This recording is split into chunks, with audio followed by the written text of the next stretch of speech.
Тази традиция е много отдавна, моите родители ми са разправяли. Всяка година се прави вид просия по селото.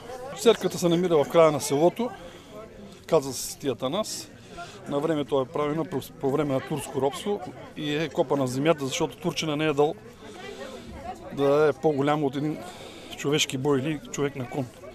И хората са копали в земята и бея разрешил, защото селото било богато и му са дали малко повече жълтички и той е разрешил да се направи църква в селото. Да, хвърля се чопан на хора, предимно жени, и те тръгват по селото.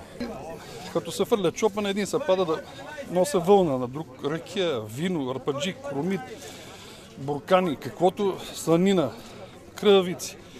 Каквото ти е влизнава като бирикет в къщата, това даваш по малко и всяка къща се събират някъде по стока за 7-8 каруци. Що това на тебе? Чушки!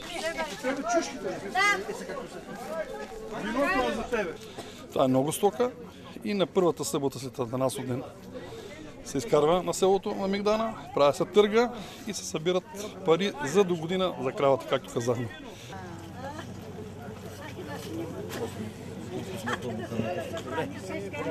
Кромит, фастъци, фасул и ракия. 5 лева. Двама сте на 5. Двама сте на 6. 7 лева. Буркано спесо може ли? Сега след малко и него. 8 лева. Първи път 8 лева. И втори път 8 лева. На Маряна. На Маряна.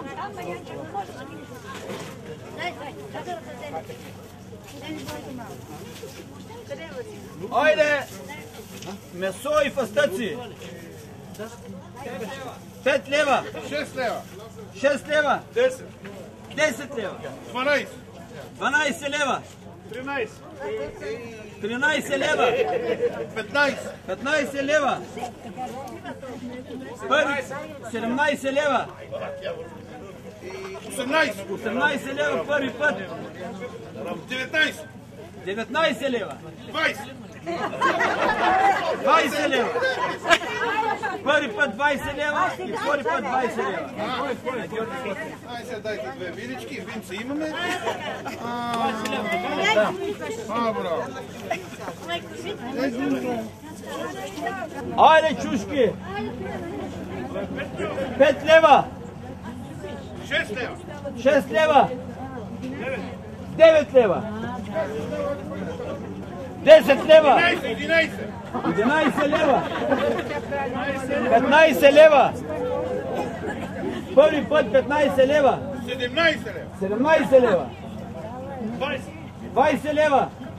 20 лева и 50 стотинки. 20 и 50. Ние имаме на такива. Само на купулев.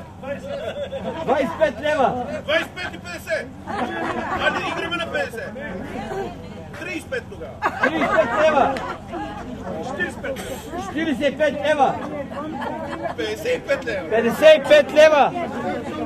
60 лева. 60 лева. Предавам се. Първи път 60 лева и втори път 60 лева.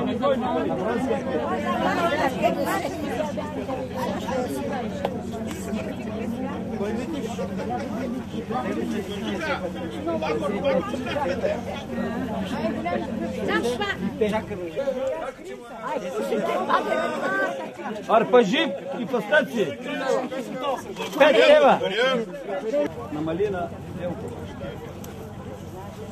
Лазаре! 20 лева за Тъй какво е? Дайте. Не. 6 лева казах.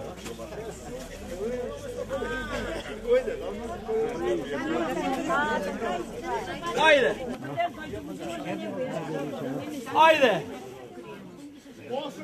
8 лева! 10 лева! 11 лева! 12 лева! 15 лева! Първи път 15 лева! И втори път 15 лева! Курбана се прави на Атанасов ден, сутринта раното се стават мъжете, заголят кравата и правят аркомите, 2-3 аркоми с месо, бие се камбаната като стане готово и хората с канчета отиват да се вземат курбан за здраве. Има и много хора от селата идват, понеже знаят, че стоката горе-долу на безценица.